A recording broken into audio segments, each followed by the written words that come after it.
Grabe na to, mga minamahal.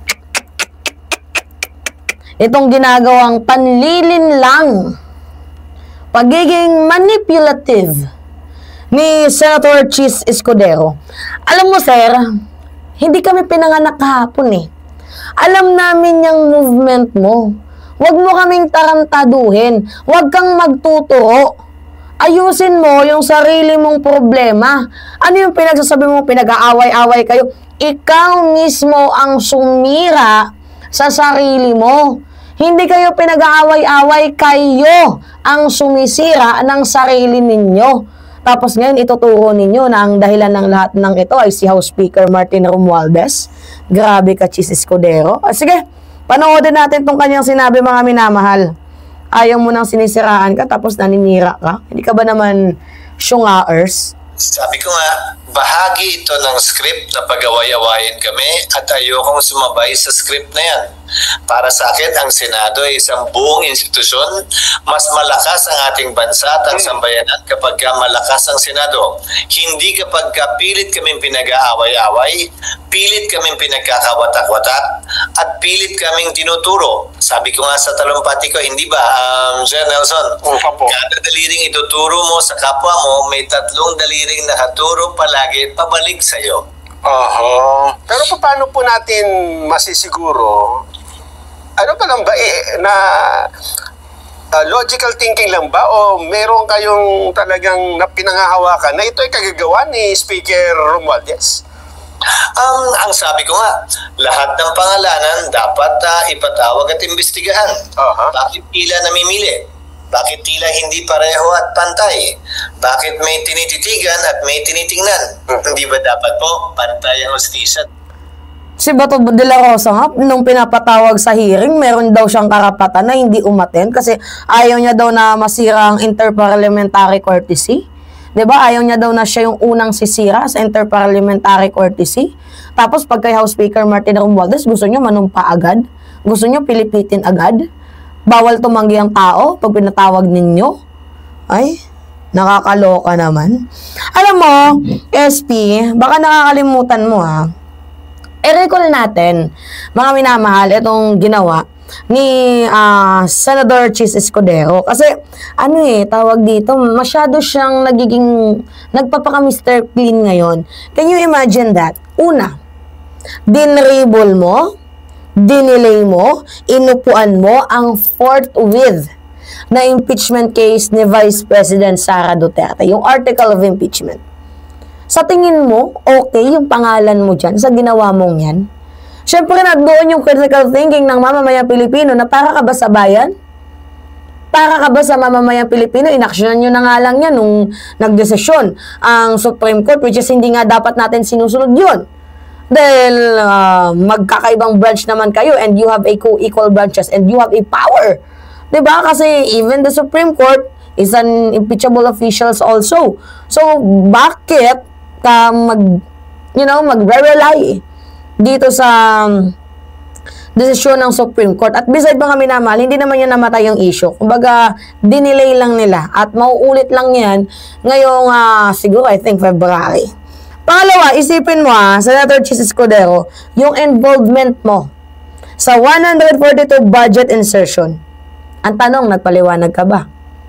Ni hi ni ho, wala kaming narinig na paliwanag sa'yo. Ni hi ni ho, wala kaming narinig na sagot mo. So, clueless kami. Diba? Hindi namin alam. Ano ba talaga yung totoo? Kasi hindi ka nagpaliwanag. Sinasabi mo, this is the kind of, they're politicking me. They're destabilizing me. In fact, we are just asking. Diba? And bakit ka namin i-destabilize? Ba't ka namin sisiraan? Sira na nga yung pangalan mo. Pangalawa na yun, mga minamahal. Pangatlo, umamin ka na tumatanggap ka ng pera galing sa kontraktor. Pero palusot ninyo, pera naman yun ng tao, hindi naman sa kontrata. Nagpalusot ka pa. Hindi din naman kami mga pinanganak kahapon. Alam naman natin na bawal yan sa Omnibus Election Code. Kaya wag mong bilugin ang isip ng mamamayang Pilipino. Ano pang meron na issue ni Chis Escudero? Tapos sinasabi niya sinisiraan siya, yung kodita. Bakit ka kinodita? Dahil meron nalaman na issue sa'yo. Di ba na hindi tama yung ginawa mo? Tapos idadamay mo na sindikato itong si House Speaker Martin Romualdez. Idadamay mo na sinindika, parang sa madaling sabi, estapado itong si House Speaker Martin Romualdez sa inyo. Na in the first place, ikaw ang gumagawa ng kasiraan mo. Hindi si Speaker Martin Romualdez, ikaw ang sumisira sa sarili mo. Ngayon, tanong, sino ba yung gumawa ng insertion? Di ba kayo? Kayong mga senador? So, bakit nyo isisisi kay House Speaker Martin Romualdez lahat? Gets ninyo mga minamahal? Tapos ngayon, mayroon na namang panibagong issue, yung scam sa flood control na damay-damay yung mga senador. So, kayo ang sumisira ng mga sarili ninyo. At ito, panghuli, literal na sira ka talaga dito. Yung pagboto ng Senado ng yes para sa house arrest ni former President Duterte. Alam nyo kung ano yung sigaw ng mamamayang Pilipino? Abolish the Senate. Diba? Gusto na nilang i-abolish ang Senado. Bakit? Napakawalang kwenta ninyo. Instead na ang pag-usapan natin dito ang kalayaan, hustisya, the system. Wala. Kakaiba ka, Senator Chis Escudero. Wala kang puso. Hindi mo nakikita yung pagsasuffer ng mamamayang Pilipino kasi iniisip mo lang yung sarili mo. Hulog tuloy yung pailaw natin, yung ring light natin. Ito guys, oh. Yan. Para maganda yung lightning din natin. Bukod dito sa ring light, meron tayong tofu light. Yeah. Diba? Ayusin nga natin. Yan yung sigaw ng mamamayang Pilipino, abolish the Senate. Kasi napaka-nonsense, walang kwenta, walang ethical standard, lahat na. Dala-dala ng paong bayan yung problema ninyo. Sa tingin mo, bibigyan ka namin ng saludo sa ginawa mo? Hindi. Mas lalo mong ginagago ang mamamayang Pilipino. Tanda-tanda mo na, oh. Wala ka man lang pinagkatandaan. Diba? Tapos magtuturo ka. Anong ebidensya mo? Nasaan ang ebidensya mo?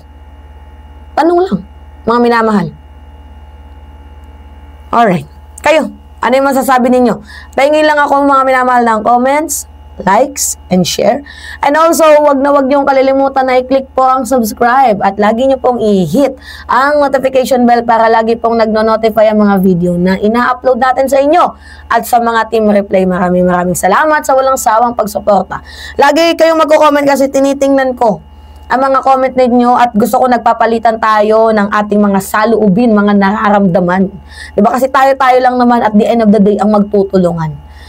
Ingat mga kababayan.